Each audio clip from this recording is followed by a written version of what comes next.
I'm Kristen Oaks-White. And I'm Avery Davidson. Thank you for joining us for This Week in Louisiana Agriculture. For the first time since 2018, a farm bill has passed through one chamber of Congress. There's still a long way to go, but there's some optimism out there amongst farmers. However, the bill won't immediately go to the Senate. As TWILA's Josh Meeks reports, there are a few issues still yet to be worked out. In a 224 to 220 vote, the Farm, Food, and National Security Act of 2026 passed the House of Representatives. The bill is massive, including rules and funding for nutrition programs, disaster aid for farmers, and authorization of USDA programs. We're feeling good. We have a few wins that's in the current base text of the Farm Bill, as well as some amendments that were added by our congressional leadership in Louisiana specifically. Madison DeKaiser is the public policy coordinator for Louisiana Farm Bureau. She's worked hand in hand with congressional offices to ensure Louisiana's farmers are represented in the Farm Bill. We keep up with our contact with their staff, congressional staff, pretty much on a weekly basis. We also have conversations with the American Farm Bureau on a weekly basis, and shout out to them for all the heavy lifting that they've done to get this Farm Bill to where it is right now, along with our Louisiana congressional delegation. Two big wins for Louisiana Farm Bureau in the bill include the creation of the USDA Office of Seafood, as well as front-loading disaster relief payments to forestry landowners. We've worked specifically with Congresswoman Letlow and her staff on the Emergency Forest Restoration Program over the past 3 to 4 years, and that is in the base text of the Farm Bill. This allows foresters who have experienced a natural disaster to have upfront funding instead of a back-end payment. So those foresters don't have to upfront that load of a huge expense of having to replant all of their trees. Major provisions in the bill that benefit farmers include a stronger safety net. That will increase reference prices for commodities. This is desperately needed to combat rising fuel, fertilizer, and equipment costs. DeKaiser says the bill is not perfect, but that's where the Senate can help. Some other pieces of legislation that we're hopeful that Senate puts back in or hopefully renegotiates is the FIFRA preemption legislation that helps our farmers be able to utilize pesticide and fungicide tools without having lawsuits and lawyers crawling down their backs. This new version of the Farm Bill does not include new cuts to nutrition, but it also does not restore previous cuts. According to Chairman of the House Ag Committee, G.T. Thompson, there aren't any actual cuts to SNAP. Those fundings have just been moved around within the nutrition program. Reporting for This Week in Louisiana Agriculture, I'm Josh Meeks. The Farm Bill will need 60 votes to pass the Senate, which will be a challenge considering the SNAP funding cuts. The Trump administration is taking a closer look at the nation's 4 biggest meat processors over possible antitrust violations. Acting Attorney General Todd Blanche says the Justice Department is reviewing millions of documents and interviewing people across the industry as part of the investigation. For cattle producers, the biggest concern is transparency. Nebraska Cattleman President Craig Uden says ranchers often struggle to get timely pricing information, making it harder to understand how cattle prices are determined once beef moves through the supply chain. At the grocery store, consumers are still facing high beef prices. U.S. Secretary of Agriculture Brooke Rollins says that's largely due to the nation's historically small cattle herd, which has tightened supply. She says the administration is working to increase processing capacity by supporting smaller and mid-sized meat processors and encouraging ranchers to rebuild herd numbers. The 4 largest beef processors control more than 85% of U.S. beef processing. Rollins also noted that 2 of those companies are Brazilian-owned. Meanwhile, the Justice Department says a major settlement tied to competition concerns in the poultry and pork sectors could be announced soon. The U.S. Department of Agriculture is restructuring its food and nutrition programs in an effort to improve efficiency and service across the country. The agency plans to create a new Food and Nutrition Administration with leadership and staff shifting from Washington, D.C. to regional hubs closer to the communities they serve. USDA officials say the changes will not disrupt nutrition assistance programs, but are designed to streamline operations and strengthen oversight. Secretary Rollins says the reorganization will help continue supporting families in need while promoting better health and economic stability. Supporters say the move could also boost demand for American-grown food, benefiting U.S. farmers and ranchers. Dairy farming used to be big business in Louisiana, but these days there are fewer than 100 left in the state. One generational farm is looking to reverse that. This week, TWILA's Neil Melanson travels to the Florida parishes where a rural endeavor meets big city ideas. Sinagra Family Dairy is an exception in the Florida parishes. For one, you might know this internet-famous dog here. Buddy the farm dog loves working the cattle here and riding on the side-by-side even more. The dairy is also an exception because it's thriving where so many others have gone away. In '97, there was still probably about 12 to 1,500 dairies in the state. And it's just gone down. Our margins are tighter. Things are more expensive. Even if milk's gone up $1 or $2, $100, it's not following the cost of production, the cost of equipment, labor, and everything that we put into. And the land is also a very big expense now in this part of the state. Daryl and his son Miles are working hard to reverse that. Louisiana needs it, as most of our milk comes from out of state. Louisiana is a deficit state. I don't know exactly how many, but it's only 2 or 3 truckloads a day produced in Louisiana. But Louisiana probably brings in 20 or 30 trucks a day. So that milk is coming from all over. You don't know how old it is, where it's from. And here, at least they can see. They see this operation. Sinagra Family Dairy works as a traditional dairy with 300 head and milkings twice a day, but the dairy story is its secret weapon. Daryl's son Miles went to New York to become a lawyer, but found his way home and brought back some ideas from the big city. I bought one very small pasteurizer about 2.5 years ago, and then within 6 months of being open, I was able to buy another one, and we've essentially tripled our original bottling capacity that we started with 2 years ago, and we're still growing. Miles says one selling point is the way the milk is treated, what he calls gentle pasteurization. That means that it's pasteurized at 145 degrees, which is the lowest temperature that the Department of Health requires to be considered pasteurized, and it's not homogenized, which means the cream still rises to the top. So you have to shake it up. That's easier for people to digest. Besides reversing the decline of dairies in Louisiana, it's also bringing jobs to this rural area. Sinagra has 5 employees and they're looking to expand, which Miles says is one of the more fulfilling aspects. When we started this, we called it Sinagra Family Dairy, just thinking about our immediate family, but now it's like the employees and team members that we've hired on have said that they feel like they're part of the family. Miles worries about what happens to one of the main employees, his dad, when he retires. For now, Daryl is just glad to see the generational change and this legacy keeping on. We did not know, the first day if he was going to sell 1 gallon or 20. We did not know. So it's been a great 2 years to watch him change something that for years I did different. When I first started reporting 30 years ago, dairy was on the decline in Louisiana, so anything that reverses that trend and brings me my beloved chocolate milk is welcome in my book. From the taste of things, it's one that will continue. Reporting from AMEET, I'm Neil Malassaw. Sinagra dairy products can be found in stores all over southeast Louisiana. To find out more, head over to our website at twilatv.org. According to the most recent LSU Ag Center Ag Summary, 55 Louisiana farmers planted almost 18,000 acres of wheat in 2024. One of those farmers is David Smith of Beauregard Parish. As TWILA's Carl Wigger shows us, for the 3rd year in a row, Smith is fighting Mother Nature to harvest his wheat crop. Crunch time is an understatement. As David Smith troubleshoots an alternator on a tractor, clouds are looming. He's waiting for this wheat field to be dry enough to harvest. Right now, the problem is the morning dew, but rain is in the forecast. We started yesterday harvesting. The moisture content's about 19%. A little bit higher than I normally cut, but I'll probably have a better test weight with that drying it down, but I almost want to dry a little bit more.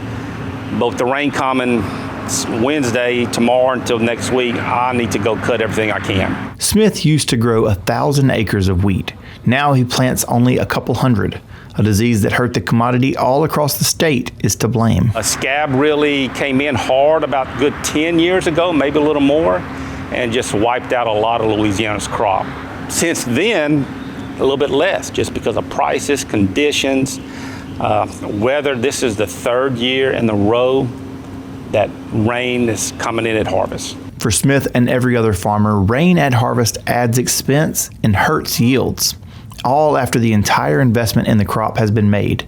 Until the past few weeks, Smith has been very excited for this crop, which he says had great growing weather. Never did suffer, So you push it a little bit. You push it a little bit more. You put a little more input into it. Well, if I knew it was a bad crop, I wouldn't push it as hard. But when you push it and you spend an extra $40, $50 an acre, thinking, hey, this looks good, and then to have it go away at the last minute, it's like, oh, okay. It kind of makes me think, why am I doing it? It really does. It's like, okay, this is 3 years now. Had a pretty decent looking crop out there. To lose it at the last minute when you're trying to harvest, it affects you. Riding in the combine with Smith, the inevitable found its way onto the windshield, and the reality set in. Is once this little bit starts like this and it has to stop me, I may be stopped for a week now. And this may be my last time to get grain out of the field, because the next time it might be a bunch of sprouts. I'm just ready to finish and get onto the beans. That's really about it. I'm ready for it to be over with. In DeRidder, Louisiana, I'm Carl Wiggers for This Week in Louisiana Agriculture. Now at harvest, timing is everything. Despite the rain you saw falling on Smith's combine, the majority of Beauregard Parish remains in severe drought. That's according to the U.S. Drought Monitor. Smith says he's thankful for the rain, but would have been happy for it to hold off for another week. According to the state, there are 250,000 military veterans who call Louisiana home. One of Louisiana's most well-known businesses, Tabasco, recently celebrated the veterans who work for the company, which is fitting because Tabasco was once run by a decorated World War II Marine general. Tabasco has been a little taste of home for many members of the military who have served overseas. Tiny bottles like this one are found in every meal ready to eat, or MRE. The folks sitting on the front row know that well. They've not only used that little bottle, they've filled it as an employee of the McElhenney Company.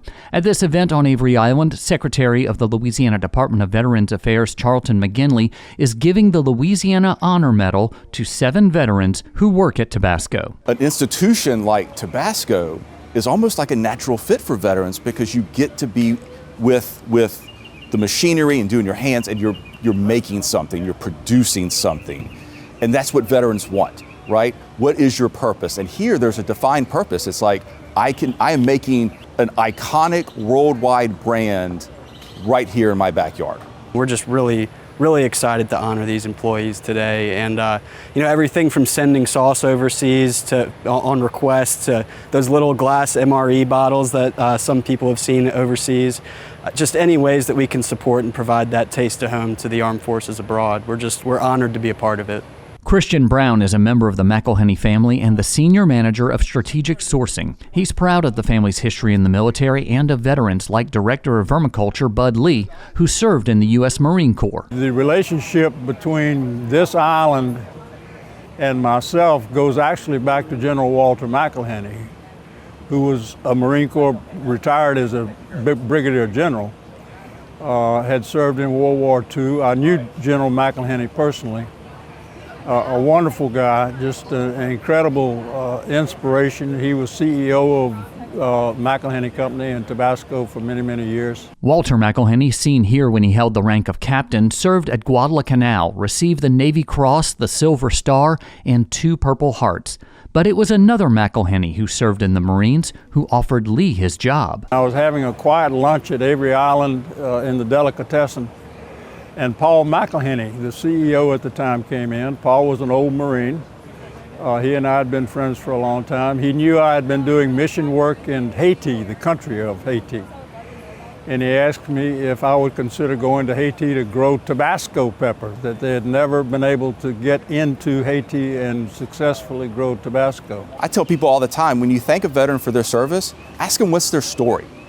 Because oftentimes that veteran has something incredible to say, and you will be blown away by some of the things that you're going to learn about what the veteran did, what they did when they came out of service, what they're doing now. Secretary Charlton McGinley says he and his boss, Governor Jeff Landry, really enjoy events like the one held at Avery Island. To learn more about the Louisiana Department of Veterans Affairs or my favorite hot sauce, visit TWILATV.org. Well, still to come on TWILA, as crawfish season reaches its peak, how does this year's catch stack up against recent years? Plus, comedian Zach Galifianakis tests out his green thumb in a new Netflix series. Stay with us. You're watching This Week in Louisiana Agriculture, the only TV show bringing Louisiana farmers and consumers together every week. Well, for crawfish farmers, this year's been a bit of a mixed bag. Some say they're seeing good catches, but others haven't been able to pull much out of their ponds. Labor issues have also hindered processing. As Craig Gautreaux with the LSU Ag Center explains, that means there are fewer Louisiana crawfish to buy at the store. It's peak production time for Louisiana crawfish, and farmers are busy harvesting their fields. The catch so far this year has been characterized as average, but the season has seen many major issues, including extremely dry weather and higher energy costs. It's going to be a really high, expensive year for irrigation costs because of all the excessive pumping they've had to do. Another issue facing farmers is apple snails. This invasive species is clogging traps, leading to lower production, primarily in ponds that rely on surface water for flooding. Apple snail numbers seem to have been up this year, giving a lot of producers a lot of havoc. I've heard of a couple of producers who have quit harvesting certain fields because the population of apple snails were so high. Smaller crawfish are used for processing tail meat, but labor issues related to the H-2B guest worker program have idled or greatly reduced production at these facilities. On a good day, when we have all of our people, we'll probably do 5,000 pounds of tail meat, just to put into perspective. This year we may hit a 500-pound day. Not having an ample supply of tail meat may cause some businesses to turn to imported crawfish or other products, which would cause Louisiana producers to lose that market. The grocery stores don't want empty shelves. Restaurants don't want to take crawfish off the menu, so they're going to go get it where they have to get it. And we'll lose market share, and once you lose market share, it's hard to get market share back. Producers are hoping to fish into June, but market conditions may cause farmers to stop earlier. With the LSU Ag Center, this is Craig Gautreaux reporting. Louisiana has more than 400,000 acres of crawfish ponds, representing about 90% of this year's catch. The other 10% are wild caught. With those local farmers in mind, let's take a look at some crawfish prices from around the state. In Lafayette, Rouse's on Johnston Street sells crawfish for $1.99 a pound live and $3.99 a pound boiled. In Pineville, check out T-Boogies, where they're $1.79 a pound live and $3.99 a pound boiled. And in Raceland, Nick's Seafood has crawfish for $2.25 a pound live and $3.50 a pound boiled. These crawfish prices are brought to you by the Louisiana Crawfish Promotion and Research Board, which reminds you to always eat Louisiana crawfish, and to make sure, just ask before you eat. Monday, May 11th is a big day for Louisiana Farm Bureau. It marks the inaugural Membership Monday, a day when everyone involved in the organization will reach out to recruit new members. You do not have to be a farmer to be a member of Louisiana Farm Bureau, nor do you have to have Louisiana Farm Bureau insurance. If you care about having food on your table, a thriving rural economy, and having a voice in the legislature speaking up for you, you need to be a Louisiana Farm Bureau member. So if you get a call on Monday, May 11th, answer it. If the person on the other end asks you to join your parish farm bureau, please do so and make it a successful Membership Monday. Still to come on TWILA, beef tallow is quite a versatile product. After the break, we'll visit one Louisiana business that just can't make enough of it. You wouldn't immediately think gardener looking at Zach Galifianakis, but now he's making his mission to get people outside and growing their own food. I love what I do. I wouldn't do anything else but this. We prayed about this because, this is now our complete livelihood. We said it has to be with him. It has to be something he wants us to do, and it just keeps growing and growing and growing. So obviously this is where God wants us, and he's blessed us. And I give him all the credit. We are visiting All Things Tallow out of Ragley, Louisiana. All Things Tallow has body butters, candles, and soaps certified Louisiana. We are Jonathan and Lisa Morvant. We have a tallow business. We take raw suet and render it down and make a pure product. You can cook with it. You can use it to season black cast iron. And most importantly now, we've cleaned it up so much that it's cosmetic grade. A lot of cosmetic grade tallows right now have things cut in them. This is 100% pure tallow. In 2020, I started doing it full time. And I would go to markets and sell, and it was selling pretty good. And then the beginning of this year, 2025, the price of olive oil went from $16 a gallon to $38. And I sell my soap for $6 a bar. I don't want to go up on that price. I was fixing to have any choice.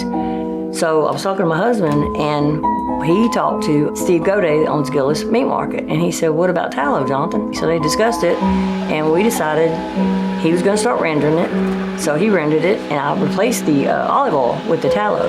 People went crazy. I was like, wow, they really want this stuff. The Certified Louisiana program helps to promote those things that are fresh, local, certified, Louisiana made. There was a lady at one of the events, and she was holding her baby, and she had to wear gloves to bathe her baby because her eczema was so bad. And I had walked off, and my husband gave her a sample of tallow, just a pure tallow, and she rubbed it on her hand. Not 5 minutes later, she came back and she said, I don't know what that was you just gave me a sample of, but I want it. She said, I can bend my fingers. She couldn't even bend her fingers, it was so bad. And when you can help people like that, that makes all this worthwhile. You know, that's really what it's about for us. We're so very excited to have All Things Tallow as a member of our Certified Louisiana program. To be Certified Louisiana to us is a game changer. The Certified Louisiana has just been a blessing to us, and we wear it as a badge of honor. It's a badge of honor because everybody in the world knows about Louisiana. To be a new member of this family and watching all the crawfish tales, I can't wait to meet some of these people, and I'm just so excited to be part of this program, and I'm looking forward to the journey. Time now for this week's TWILA Boost, and this week we're taking a humorous look at agriculture. The Hangover star Zach Galifianakis has a new show where he uses his comedic chops to teach people about where their food comes from. Take a look. Hello. What are those, cameras? Okay, what do you want to talk about? If I were to offer a remedy to the human condition, it would be a garden. Or acid. The way we get food is so perverse right now. I think it's worth talking about it. Without sounding stupid, what is a tomato? And what we're leaving this next generation, they may have to know this stuff. What's your favorite fruit? Kale. Kale's not a fruit. Can you look at me and go, that's fascinating? That's fascinating. This is a food gardening show with your host, Zach Galifianakis. Ow! How dare you get your food from a supermarket? I'm dead. How dare you not know how radishes are grown? I have diarrhea. Sitting at home with your Netflix. Is anyone listening? Sorry, I'm getting a call. Hello? I can barely hear you. This is corn. What's it like to be educated? Are these poisonous? Yes. It was a nice run. But a lot of us are going to die. We'll just add a laugh track. Ouch! People have the potential in them to find beauty and happiness in all this, because I certainly have. Just make it work! I was like, what? For human beings and for the world itself, the only future is agrarian. Walk this way. I don't know what the I'm doing. I want some sort of chyron above me, the whole thing, to make it clear. This is a Gardening Show is available right now on Netflix, so check it out. That does it for this edition of TWILA. Be sure to join us next week when we'll introduce you to the 2026 Louisiana Ag in the Classroom Teacher of the Year. Until then, you can watch all of our stories online at twilatv.org, and be sure to like us on Facebook, follow us on TikTok and Instagram. And you can also find all of these stories and more on our YouTube channel, so be sure to subscribe and turn on those notifications so you know exactly when we put out new content. For all of us here at TWILA, thank you for joining us. We hope to see you again right here next week.